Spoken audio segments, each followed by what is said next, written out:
Welcome, night wanderers, to Whispers of the Night. Tonight we invite you to drift to the witch's lament, Snow White's tale through her eyes, a darker echo of the story you thought you knew.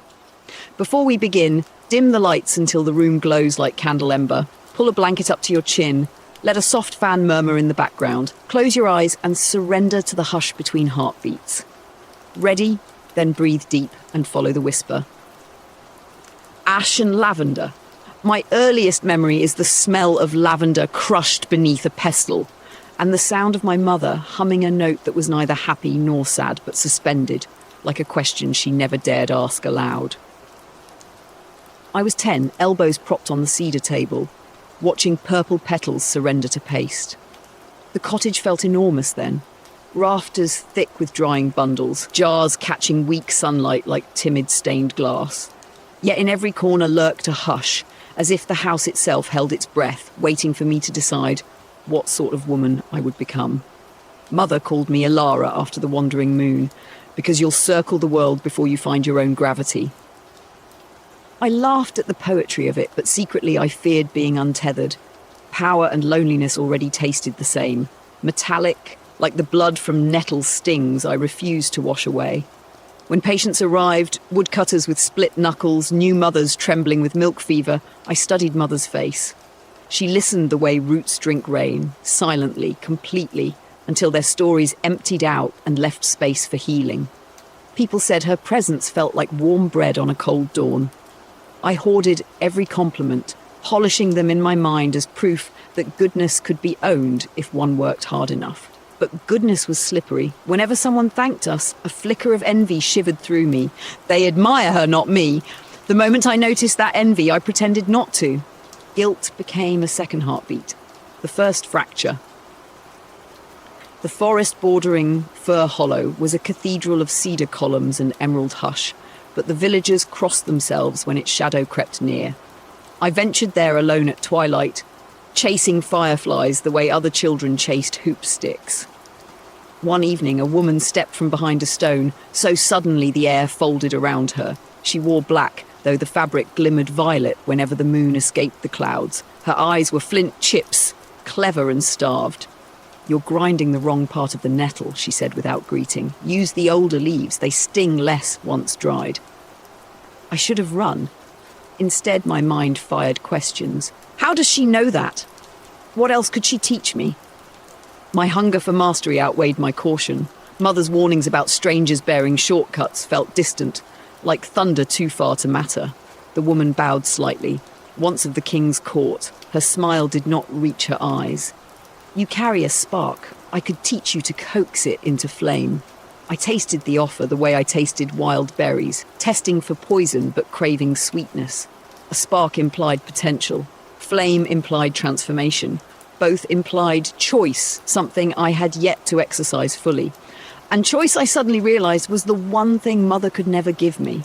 She could guide, heal, nurture, but she could not choose for me without dimming my own light. The thought frightened me and thrilled me in equal measure. Double life. I promised Mother to avoid the glade, then broke that promise the same night. Guilt clung to my cloak like wood smoke, but exhilaration drowned it. Morwen's lessons were not spells at first. They were perspectives. "Fire is not summoned," she said. "It is negotiated with." She let me feel air distort around my open palms until a flicker blossomed, more animal than element. "You are responsible for what you awaken," she warned. "Give the blaze purpose, or it will take pleasure in chaos." Those words burrowed under my ribs. I began to look at every emotion, jealousy, hope, love, as kindling. I wondered which ones burned hottest and whether I could stand the heat. Mother noticed the change before I did. She smelled singed wool on nights I swore I'd been asleep. "Elara," she said, pressing cool fingers to my brow. "The earth gives, but it also takes. Promise me you will never ask for more than you can pay." I promised, and felt the lie solidify like resin. Winter of shattered breath. The plague arrived the following winter, silent as frost but quicker. Mother fought it the only way she knew, poultices, steam, songs pitched to steady, fraying heartbeats. I fed fires until the hearthstones cracked, pretending heat alone could banish death. On the 6th night, her own fever spiked. She pressed her grimoire into my trembling hands, aged leather, corners thumb-worn smooth. "Knowledge is a blade," she whispered. "Cut bread with it, not throats." Before dawn, her breaths turned to shallow whistles, then to nothing at all. I felt the instant her soul departed. The room expanded, obscene in its emptiness. Neighbours filed past with condolences that bruised more than comforted. I read suspicion in every sidelong glance. The healer's daughter survived. What bargain did she strike? Their silence accused. What kind of healer loses her own life? Grief fermented into bitterness, bitterness into defiance. If they already saw a witch, perhaps I could become one powerful enough that no accusation mattered. That night I sought Morwen at the riverbank, voice ragged. "Teach me to reverse the tide!" She studied me, a surgeon gauging whether a patient could endure the cut, then shook her head. "Some doors stay closed, child. You will destroy yourself trying." Her refusal felt like abandonment, a second death. Rage cracked open a cavern inside me that grief alone had only hollowed. I shouted curses until my voice frayed, but the trees answered with indifferent rustle. Morwen vanished, leaving me to choose between despair and audacity. I chose audacity. Birth of the mirror. Deep in the forest under a moon, the colour of blood blister, I performed the invocation Mother had forbidden even a glance at. I slit my palm. Warm iron scent filled the clearing. Words older than language tumbled from my tongue as if they'd waited lifetimes for a mouth. The air condensed, folding light into something glossy and vertical. A mirror framed in tarnished silver, taller than any man, thin as a promise. Its surface rippled like water, yet reflected nothing. "Ask," it hissed. The voice had part 2. "Court of Thorn Smiles!" Snow muffled the world the morning I arrived at King Aldrich's fortress, its granite turrets clawing at a pewter sky. I rode in a carriage that smelled of cedar and new parchment, sent expressly by the monarch after rumours of my beauty drifted past his advisors like errant swans. Outside, villagers pressed against the wheels for a glimpse, their eyes reflecting equal parts awe and superstition. Is that the healer's witch spawn, or a saint in silk? I lowered the curtain, not from modesty, but because their stares tasted of the old village frost that still laced my veins. The castle gates opened with groaning reluctance, and suddenly I was inside a wilderness far more dangerous than any forest. The royal court. Chandeliers glittered like hanging constellations. Courtiers glittered harder, each jewel a calculated word in an unending argument about power. Their smiles reminded me of wolf teeth polished for display. The mirror's whisper coiled through my thoughts. They fear what they cannot control. Make their fear serve you. King Aldrich met me beneath an arch of winter roses bred to bloom in snow. He was broad-shouldered, with eyes the blue of sword steel left to frost overnight. His crown seemed less ornament than burden. When he took my hand, I felt the weight of the realm pass from gold to flesh. The court gasped, a sound like a single creature inhaling. My reflection in a silver shield caught the moment. I looked neither witch nor saviour, but something liminal. A myth still deciding which ending to choose, Seraphine's sting. Within hours, the palace taught me its first lesson. Glory attracts predators. None stalked more elegantly than Lady Seraphine of House Salandor, hair the colour of ripened wheat, lips perpetually poised between compliment and condemnation. She greeted me with a curtsy precise as a rapier lunge. "Your Majesty to be," she purred. "The court rejoices at your radiance. It is said roses bloom where you tread." Behind her compliment lurked a question with talons. "And what withers?" I answered with a smile so serene it unsettled even me. "Only thorns fear to bloom beside roses," I replied. The onlooker's laughter was polite. Seraphine's eyes narrowed just enough to confirm a declaration of war. Marriage as refuge. Aldrich's proposal came not amid roses but parchment, a treaty drafted by pragmatists. The realm needed a queen to soften its iron image, an heir to secure the bloodline, and a symbol to quiet provincial unrest. I needed legitimacy, a fortress thicker than rumour, a curtain heavier than grief. I said yes before emotions could sabotage strategy. The wedding outshone every solstice festival recorded in the annals. Musicians lined the nave, banners stitched with moons and hammers, his sigil and mine intertwined overhead. As I walked the aisle, I heard the mirror in my head reciting vows of its own. Remain untouchable. Love is the soft metal enemies bend. Yet when Aldrich's vows broke on the vaulting stone, a tremor of unexpected warmth rippled through me. Perhaps, I thought, a chain can be worn like jewellery if one chooses the style. Our first night together was courteous, almost tender. He spoke of provinces scarred by war, of roads he wished to pave so no child need walk barefoot to market. While he talked, I realised he had wed not merely a beauty but a phantom onto which he could project hope. Hope that his reign might be remembered as more than conquest. And I, in turn, projected an image of serenity flawless enough to hide the mirror's bruise on my soul. Birth of Snow White. Hope became flesh 2 years later in the form of a daughter. Snow White arrived during a late spring blizzard no scribe could explain. She emerged pale as the storm, with my dark hair and Aldrich's piercing eyes that seemed to assess the midwife before blinking trustingly at me. When I held her, the mirror's chains loosened, if only a breath's width. Here was proof I could create life instead of merely stealing it from fate. The court celebrated for a fortnight, yet beneath every toast flickered calculation. Who would guide the princess? Who would shape the child's alliances? Seraphine gifted a cradle of ivory carved with lilies so delicate they seemed on the verge of sighing. For the kingdom's future flower, she said, bowing to Snow White, not to me. I felt the subtle slight and wondered how many petals must wilt before Seraphine noticed the thorns. The mirror's jealous arithmetic time, that tireless accountant, tallied each compliment paid to Snow White and deducted it from my own ledger. At her 7th birthday feast, bards sang ballads of her laughter likening it to bells of dawn melting winter's chill. The phrase lodged in my heart like an ice chip. That night, while Snow White slept surrounded by stuffed stags and embroidered moons, I climbed the spiral to my tower sanctuary. The mirror awaited, unveiled, hungry. "Mirror, mirror on the wall," I whispered, half praying it would lie. "Who is the fairest of them all?" "Snow White," it replied, voice smooth as black glass. "Her beauty grows like a sunrise that forgets to stop." A crack, invisible to mortal eyes, split my reflection. Love and envy became opposite sides of the same coin, spinning so fast I could not tell which face showed. I staggered from the tower, nausea twisting inside my ribcage where chains tightened anew. In the corridor, I nearly collided with Seraphine. She steadied me with a gloved hand, false concern gleaming like lacquer. "Careful, Your Grace. Shadows on these stairs can trip even the light-footed." She curtsied and drifted away, perfume of winter jasmine trailing like a prophecy. A mother's paradox. I tried to smother the mirror's echo with devotion. I oversaw Snow White's lessons in music, arithmetic, statecraft. I braided her hair, sang lullabies stitched from village memories I pretended were not fading. Yet each success of hers felt like a reminder of my eventual obsolescence. I'd sacrificed my humanity for invulnerability, only to discover motherhood made vulnerability inevitable.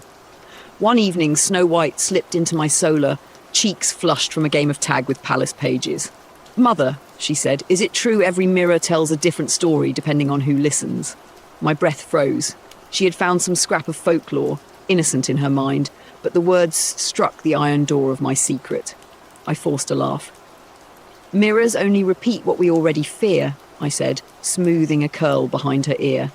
She nodded, accepting the half-truth, then hugged me so fiercely the chains loosened again. Just a fraction, enough to hurt when they snapped back. King Aldrich, ever consumed by border conflicts, began spending seasons away commanding armies. In his absence, Seraphine's influence seeped through council chambers like dye in water. She painted herself guardian of the young princess, citing my fragile constitution and late-night vigils in the tower. Rumours sprouted. The queen conversed with shadows. The queen's beauty stole warmth from hearth fires. The queen feared her own child's reflection. The day a duke petitioned to have Seraphine named advisor for the royal succession, I realised goodwill was a currency I could no longer afford to spend slowly. Excerpt from That Night I Climbed the Tower to the end of part 2. That night I climbed the tower, heart hammering a drum of dread and determination. The mirror's surface flickered like storm water, and my reflection wavered, a queen half made of shadow, half made of want. "Mirror, mirror on the wall," I breathed, tasting iron on my tongue. "Who is the fairest of them all?"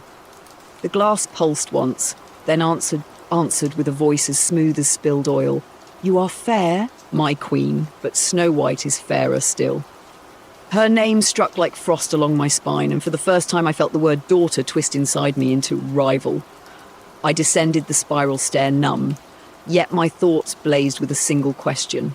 Could love survive comparison?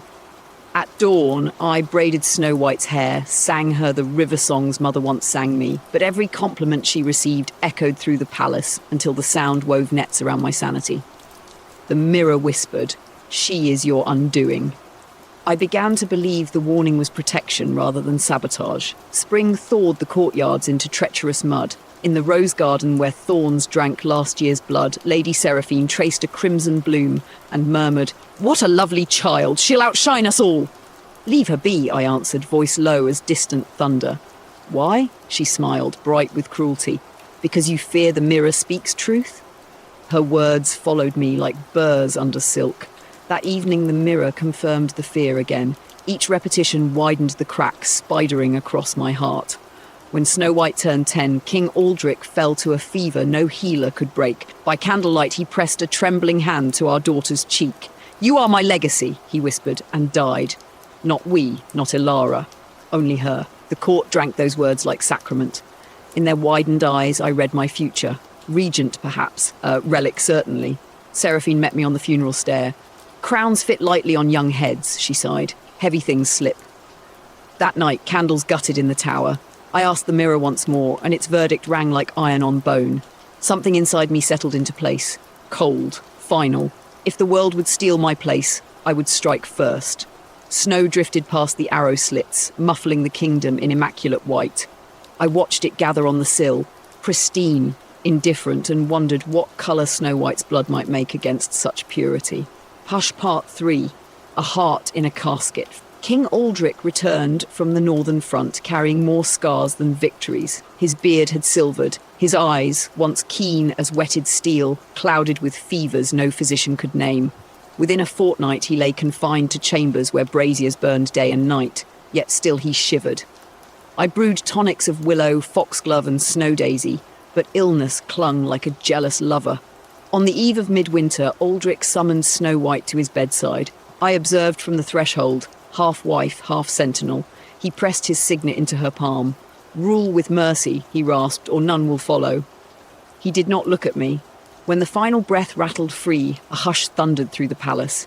The queen lived, the king was dust, and the heir was a girl of 14 whom the realm adored. Within hours, factions sharpened their ambitions. Councillors spoke of a regency for the child's sake. Their glances towards Seraphine were daggers sheathed in velvet. I kept silent, counting enemies who smiled too easily. That night I returned to the tower where the mirror already glowed, anticipating. "Mirror, mirror on the wall," I whispered, my throat raw from unshed grief. "Who is the fairest of them all?" "Snow White," it purred, "and her star ascends while yours gutters." The words struck like sleet inside bone. Love and terror twisted tighter than a hangman's knot. I pictured the court kneeling to her, Seraphine guiding each curtsy, until one day they would ask why the Witch Queen remained at all. I tasted exile, irrelevance, a life stripped of purpose. Worse than death to the heart now welded to the mirror's verdicts. The huntsman's oath. Before dawn I summoned Rowan the huntsman. He entered the solar boots, caked with forest loam, eyes the colour of rain-dark bark. Years of service had forged loyalty, but not blindness. When I issued the command, "Take Snow White into Wolfsbane Wood, end her life, bring back proof," he paled beneath his scars. "She is your daughter," he said, voice barely above the hearth fire's crackle. "She is the kingdom," I retorted, surprising even myself with the fervour. "And kingdoms devour queens who fail to guard them." Rowan's jaw worked soundlessly. I named a curse for disobedience so cruel his lineage would wither. At last he bowed, but the motion looked like capitulation to gravity, not consent. Snow White greeted him in the courtyard with innocent delight. She loved hunting, the way dew loved dawn. I watched from a casement as she mounted her white mare, oblivious to the bruise blooming in my chest. When the gate swallowed them, a silence fell so absolute the crows refused to caw. "Hours!" Measured in heartbeats. I paced the tower until the stone imprint of my footsteps burned. Each passing minute carved another tally on my conscience.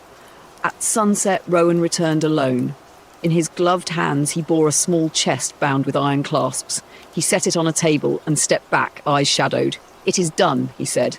My fingers trembled on the latch. Inside lay a heart the size of a sparrow's fist, still glistening. The sight struck me numb. Numbness bled into relief so fierce it bordered on nausea. I dismissed Rowan with a brittle nod. He departed like a man sentenced, shoulders bowed beneath unseen weight. Holding the casket, I ascended to the mirror. Candlelight wavered over glass that seemed to breathe. "Now," I demanded, "who is fairest?" "You, my queen," it answered, velvet smooth. The chains around my ribs loosened, but instead of calm, a hollowness yawned. I had traded my child for a crown of shadows. Yet the mirror's approval felt like the first deep breath after drowning, and I clung to it. Cracks in the lie dawn had scarcely gilded the ramparts when the mirror shivered, surface clouding like storm glass. I approached, dread thrumming. Snow White's face blossomed in the depths, alive, cheeks flushed with forest wind. 7 stout figures flanked her, miners by their lantern hats. Rowan lied, the mirror crooned, half laughter, half snarl. He spared the girl, and she shelters with dwarfs beyond your reach. Rage ignited where grief had smouldered. I hurled the bloodied heart across the room. It struck stone, thudded to the floor like a verdict. Betrayal nested within betrayal. Rowan's mercy, Snow White's resilience, the mirror's delight in my torment. I summoned guards to seize the huntsman, but he had vanished into the pines, a ghost wearing guilt for cloak. Alone, I knelt amid scattered wax and broken resolve. Memories assaulted me. Snow White's first laugh, her fingers sticky with honey, her breath warm on my shoulder during thunderstorms. Each recollection flayed the armour I'd forged around my heart. Yet the mirror whispered a new calculus. Mercy failed. Craft will prevail. An apple, my queen. 1 bite and sleep deeper than graves. No blood, no blade, only silence. The idea coiled through my mind like ivy, offering absolution without the mess of murder. I rose, wiped tears I refused to acknowledge, and began gathering ingredients. Nightshade berries, mandrake root, a single strand of my own moon-pale hair. "Forgive me," I mouthed to ghosts of love clinging to the tower's draught-cold corners. The potion simmered black-green, smelling of damp earth and grief. By dawn it had cooled into a liquid, so clear it swallowed torchlight. I brushed it over a flawless red apple until the skin gleamed like spilled rubies. In the mirror I rehearsed my disguise. Stooped spine, warty chin, voice cracked with age. The glass applauded with silent malice. When the first light of day stretched across the parapets, I wrapped the poisoned fruit in linen and descended toward destiny. Outside, snowmelt dripped from gargoyles like slow tears. I passed courtiers who bowed, unaware the queen they revered carried a sin ripening to harvest. At the gate I paused, feeling frost kiss my lips. Somewhere beyond the tree line, Snow White awakened to birdsong, trusting that the world, even wounded, was good. I swallowed the thought like a thorn and stepped into the forest's open mouth. Much far forward as Rosenkau. The forest received me like a secret it had been eager to keep. Mist pearl threaded every branch. Puddles mirrored the grey sky, so perfectly it felt as though I walked across cracked glass. I leaned on a crooked hazel staff, my spine bent in pretense, my lungs rasping with a borrowed frailty. The glamour brewed from moonwort and widow's moss enveloped me in an old woman's shell. Parchment skin, milk-filmed eyes, a mouth collapsed into sagging kindness. Behind the mask, my pulse hammered with a clarity more frightening than fear, because it was entirely calm. Snow White's refuge lay deep in Wolfsbane Wood, where the hills folded like slumbering bears around a clearing. From a distance, I saw smoke spiralling from a moss-eaved chimney, no larger than a sentry's watchbox. Hammer rings chimed. A dwarf mending a shovel, perhaps, then stilled when a jay shrieked the alarm of stranger approaching. I rehearsed my story, lonely peddler, widowed midwife, harmless grandmother. The apple, wrapped in linen, warmed against my palm, as though it possessed its own small, malignant heartbeat. The dwarfs. 7 dwarfs appeared, sturdy silhouettes rimmed by forge glow. They carried picks and questions in equal measure. I bowed so low the glamour creaked. "Lost, good sirs," I wheezed. Seeking a hearth to thaw these brittle bones, their leader, broad-shouldered, beard-plated with copper wire, studied the wicker basket at my elbow. "What wares?" he asked, suspicion varnished with courtesy. Only fruit for a weary road, I replied, lifting the cloth so crimson gleamed. The dwarf's eyes widened, not with hunger but unease. Rare was an apple so perfect in late winter. Rarer still one carried by a crone in wolf country. They huddled, whispering. I caught fragments. Queen's spies, poisonous rumours, protect the lass. At last the leader shook his head. No trade today. Be on your way, grandmother. Iron-edged but polite, a dismissal gilded by manners. Yet the mirror's coaching echoed. Patience hunts what force cannot. So I nodded, shuffled off the path a dozen paces, and sat upon a log, whittled by wind, humming lullabies in a voice like cracked reeds. I waited as snowfall thinned to diamond dust. Eventually, the cottage door opened, and Snow White herself emerged, curiosity tugging her forward on slippered feet. Second gate, the daughter she had grown, now taller than the year before, yet she moved with the same light certainty of childhood. Her cloak was simple brown wool, but it might as well have been royal ermine for how it framed the unstudied grace of her face. Seeing her nearly undid me. I felt the chains hitch round my ribs, tighter, tighter, as if warning that any tenderness would shatter the spell. Grandmother, she called, voice bright with pity. You seem cold. Come nearer the fire. I let my hands tremble, clutched my basket as though it anchored me to life. Bless you, child. Age is a winter that never ends. She guided me past the dwarf's wary gazes. Within the cottage, copper pans gleamed. Bunches of thyme and mugwort dried above a tidy hearth. The home smelled of hearth bread and honest labour, things I had not breathed since Mother's cottage all those years ago. Memory stabbed, swift and precise. Snow White poured me nettle tea, eyes soft with concern. I thanked her, letting the steam blur my vision, so she would not notice the war in it. The dwarfs lingered at the threshold until she shooed them with laughter that crinkled the cobwebbed rafters. When we were alone, silence settled like first snow. Such kindness, I croaked, deserves a token. I unwrapped the apple, lamplight kissed its flawless skin. Taste, my dear. It carries the sweetness of 100 summers, an old recipe against sorrow. She hesitated. The dwarfs warn me against food from strangers. A sensible rule, I conceded, but I am no stranger, only a grandmother who misses her own grandchild. I broke the apple cleanly, revealing pure white flesh. Half for her, half for me. The poison, brewed to nestle only beneath the peel of her portion, would not touch my lips. I bit first, chewing slow, letting juice trickle down my chin like proof of innocence. Trust opened her expression. She brought the crimson half to her mouth. Moment of falling. The bite was delicate, barely a crescent. For a heartbeat, nothing changed. Then her pupils dilated, huge moons eclipsing daylight. The half-eat fruit slipped from her fingers, rolled across knotted floorboards, and bumped my boot with a sound like final punctuation. She swayed. I caught her, not as assassin, but as mother once more, arms cradling sudden weight. Her lashes fluttered, then stilled, breath slowed to a feeble sigh and ceased, though warmth remained. The spell had done its work. A death sleep without decay, without end. In that suspended hush, I rocked her, keening under my breath. Tears threatened but would not fall. The mirror's chains forbade such luxury. Instead, I studied her face, serene as moonlit ponds, and whispered, "Forgive me. Forgive me." Each repetition felt smaller, less believable, until the words were only shapes in air. Third gate, conscience. I laid her on a pallet of lamb's wool, arranged her hands over her heart. Footsteps thundered, the dwarfs burst in, axes raised. One glance at their fallen charge skewered them with grief. Their leader roared, but grief drowned words. I offered my best imitation of confusion, claimed she had choked, offered to fetch help. They did not strike me. Perhaps my disguise invoked old instincts to spare the weak.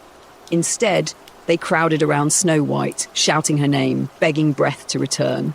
Amid chaos, I slipped out, the discarded apple crushed under frantic boots, its juice seeping like thin blood between floorboards. Outside, twilight bruised the sky. I shed the glamour in a ring of hawthorn and felt my spine unfurl. My skin tightened back to ageless porcelain. The air tasted sharper, emptier. Somewhere deeper in the forest an owl called, an interrogation to which I had no answer. The mirror's verdict. Night cloaked the castle when I returned. I ascended to my tower, skirts whispering secrets. The mirror pulsed with anticipation. Mirror, mirror on the wall, who is the fairest of them all? My voice did not tremble. It was stone dropped into still water. You, my queen. it crooned, a caress made of sound. The girl sleeps in darkness that has no dawn. A silence followed, vast as cathedral nave. I expected elation, or at least the hollow relief after pain stops. Instead, there was only a yawning quiet, like stepping into a chamber whose furnishings had been stolen. I had won, yet something essential refused to acknowledge the victory. Below, bells tolled for King Aldrich's burial procession, their iron throats lamenting a monarch who would never know the treacheries unfolding in his wake. I rested my forehead against the chill glass. In its depths, my reflection smiled, perfect and remote. Behind that smile, I felt cracks lace outward. Hairline fractures invisible to any eye but my own. The mirror saw them too, its surface rippled, entertained. "Careful, my queen," it whispered almost fond. "Even perfection can shatter." I turned from the tower, the echo of broken lullabies following down the spiral stair. Snow sifted against the slit windows, erasing the world in soft white layers. Somewhere in a cottage I would never visit again, my daughter lay entombed in sleep because I feared fading, and I sensed, though I would not name it, that the forest had not finished its story, that red as ruin was never the final colour in a tale still being written. Part 5, Glass Coffin, Iron Crown. Snow draped the forest in mourning silk for 3 uncounted days. Within the dwarf's cottage, grief pressed the air flat. Every creak of timber seemed an objection the walls could not voice. At dawn of the 4th day, the miners agreed on one mercy. Snow White's beauty, unmarked by rot, deserved more than a pine box under frozen loam. They fashioned a coffin of clearest quartz, mined from their own vein, polished until moonlight sang along each facet. The lid bore her name in runes soft as lullabies. They carried the gleaming tomb to a hillock where winter aconite poked golden fists through snow, set it on trestles of woven yew, and kept vigil by turns. When the wind rose, their lanterns glimmered like small stubborn stars around her crystalline bed. Some nights they told stories. Others they sat in silence, wondering whether the heart of a kingdom could truly stop while the world continued its indifferent spin. Arrival of the prince. Word of the enchanted sleeper fanned across provinces on rumour's swift wings. One such rumour reached Prince Alaric of Verdian, a younger son better known for cartography than conquest. Snowbound passes delayed him, yet fascination, half legend, half ache he did not name, pulled him onward until his retinue dwindled to 3 loyal guards and a horse gone hollow ribs. The prince crested the hill at sundown. Quartz drank the dying light, scattering crimson shards over the snow, so it seemed the coffin itself bled. Alaric dismounted in reverent hush. The dwarfs bristled until they agreed in his posture, only wonder. He approached, removed one gauntlet, and laid fingertips against the glass. Beneath, Snow White lay serene, lashes dusted with frost, lips parted just enough to suggest an interrupted question. Alaric's breath fogged the lid. He wiped it away as though clearing a window between 2 worlds. "What spell is this?" he asked. "One we cannot undo," replied the eldest dwarf. "Nor can we bury her, for no earth feels worthy." Alaric bowed his head, the map-maker inside him tracing routes that might lead from death back to dawn. Memory surfaced, an obscure footnote describing an apple that steals breath but hides cure in the very harbour of the theft. Hope, a reckless, dazzling thing, took root. "May I keep watch?" he asked. Guardian saw the gentleness in his plea and consented. Kiss of undoing. Through the small hours, Alaric searched the coffin for imperfection, a hairline opening, a hinge. Finding none, he spoke instead, stories of rivers wider than palaces, of constellations that spelled her name backward across southern skies. Words became prayers no temple had taught him. Near cockcrow, a thought struck like hammer on bell, return to origin. The poison nested just beneath the peel. Perhaps antidote waited beneath greater courage. He unlatched the lid. Dwarfs stiffened but did not interfere and leaned close. His lips brushed hers in the space between breath and belief. In that moment, 2 heartbeats aligned. His, frantic, hers, absent, then sudden, shy, sure. Snow White inhaled. Quartz rang with a tone pure as water striking crystal. Her eyes opened, confusion glazing into recognition of life itself. She coughed, a sliver of poisoned skin dislodged from her throat like a red comma ending a cruel sentence. Alaric caught it in a kerchief, sealing doom away. Dwarfs wept like granite dripping spring thaw. Snow White sat up, palm against glass, marvelling at sunrise fracturing through facets. She asked only, how long, and no one could answer. Grief had kept poor track of days. Rumour reborn. 2 mornings later, ravens carried tidings faster than any herald. The princess lives. They reached the battlements of my castle before noon, their caws stitching dread across slate skies. I stood in the solar, hearing rumours clash against one another like cymbals. A prince's kiss, dwarf's devotion, fate's caprice. Part 6. Seeds after snow. Spring came early the year Snow White took the throne, as if the earth itself hurried to overwrite winter's long lament. Crocus spears pierced thawing loam, and skylarks threaded new music through rafters still haunted by dirges. Inside the keep, the first decree of the young queen required every shutter and tapestry to be thrown wide, so light might search every corner that fear once kept. Servants obeyed, astonished to watch corridors brighten like lungs filling after too long underwater. A kingdom repotted. The council expected Snow White to rule by precedent, ink, seal, and inherited caution, but she governed as a gardener, pruning diseased policies, grafting humble ideas onto ancient rootstock, watering neglected villages with grain levies lifted from war-choked coffers. Lady Seraphine, stripped of whispered power, found herself appointed ambassador to distant Verdian ports, an exile disguised as honour. She accepted with a bow so curt it almost creaked her spine, then departed, her ambitions boxed in cedar like moth-eaten furs. Prince Alaric, no longer crackling with storm draught but quietly steadfast, mapped new roads that knit valley to valley, dwarf mine to river harbour, healer's cottage to market square. At every milestone he engraved 2 initials, SW, ringed by a compass rose, reminder that love, like any journey, needed waymarks. The dwarfs returned to their mountain, yet once each equinox they trekked south bearing quartz, tin, and tales of how the queen's laugh startled bats from cathedral eaves. In gratitude, Snow White granted them chartered dominion over their load. The first sovereign dwarven territory recorded by scribes who tasted the ink in disbelief. The tower becomes an orchard. No one would live in the mirror tower again, yet neither would they raise it. Instead, Snow White ordered its stone repurposed into terraces that climbed the outer wall in gentle spirals. Children planted saplings of apple, plum, and mountain ash, seeds donated by every hamlet as symbol that the realm's future would hang from shared branches. When the first apple tree bloomed, white petals drifted into the courtyard, and older courtiers felt unease dissolve like frost under sunrise. Those petals, they whispered, were the queen's mother at last freed from glass, returning as snow that nourished rather than buried. Echoes of Elara, year by year. Elara's name slid from accusation into parable. Travelling puppeteers told her story in candlelit inns, how a healer's child bartered grief for mirrors and found, too late, that reflections can devour the hand that feeds them. Some versions ended with her plunge. Others spun that, at the moment of death, ravens carried her spirit north where Aurora's men shattered things. None could say which was truer, but all concluded the same moral. Power bought at the cost of love is a torch that burns the bearer first. Snow White listened once, cloaked among townsfolk. When the final puppet queen fell, she stood and offered the players shelter, coin, and a new scene. A lavender field where forgiveness grows taller than guilt. The puppeteers accepted, promising next season's tale would end with that purple dawn. Anniversary of the Quiet Hour.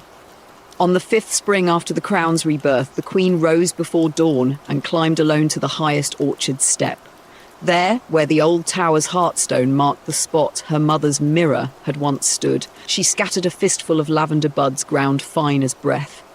The fragrance curled in cool air. Somewhere a nightingale answered. Alaric joined her carrying 2 goblets, not of gold but blown glass flecked with green from the melted mirror shards. They drank cider pressed from the orchard's first harvest. The liquid tasted of sharp sweetness, finishing with a note hard to name, something like longing finally allowed to rest. "Do you think she sees this?" Snow White asked. "Glass is not the only thing that reflects," Alaric said, touching the metal pommel of a spade he had brought. Together, they planted a sapling bred from the very tree whose poisoned fruit had once stopped her breath. This graft bore blossoms striped red and white, symbol that danger and delight may share trunk yet still yield nourishment if tended with wisdom. In the roots, a whisper that night, as moonlight sifted through orchard leaves.